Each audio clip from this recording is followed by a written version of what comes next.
तसं तर ढोकळा बनवणं अजिबात अवघड नाही आहे, पण तरीसुद्धा बऱ्याच जणांचा ढोकळा फसतो. या पद्धतीने करून बघा, नक्कीच परफेक्ट बनेल. मिक्सरच्या भांड्यात 2 वाटी बेसन, पाव चमचा हळद, सायट्रिक ॲसिड पाव चमचा, 2 चमचे साखर, चवीनुसार मीठ आणि 1.5 वाटी पाणी घातलेलं आहे. मिक्सरला फिरवून घेतले. आता कुकरमध्ये पाणी गरम व्हायला ठेवले.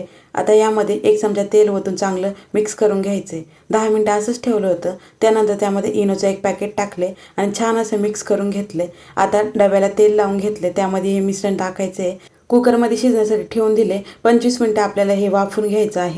फोडणी तयार करून घेऊया. तेल गरम झालं, त्याच्यामध्ये मोहरी टाकली, हिरवी मिरची, कढीपत्ता, मीठ आणि साखर टाकले. पाणी टाकून उकळी काढून घ्यायची. ढोकळा पण छान वाफलाय. आता काढून घेतलाय.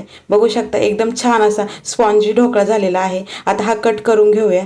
मऊ लुसलुशीत असा आपला ढोकळा बनून तयार झालेला आहे. या पद्धतीने तुम्ही केला ना तर एकदम छान असा होईल. यावर जी फोडणी बनवून घेतली ती घालून घ्यायची. ढोकळा बनून तयार झालाय.